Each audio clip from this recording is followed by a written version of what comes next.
నువ్వు అమ్మవా? అబ్బో. హాయ్ అండి. పాప? మీ పాప అండి? సరేనండి. అయ్యో ఏమైందండి?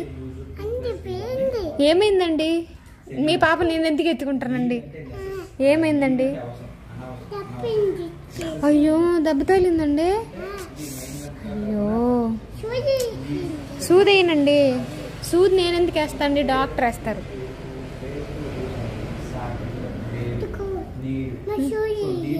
నేను సూది వేయను. నన్ను డాక్టర్ కదా. అబ్బా డాక్టర్ నువ్వా? నువ్వు డాక్టరా? ఓకే బాయ్ అండి. మీరే పడేసారంటండి కింద. నువ్వే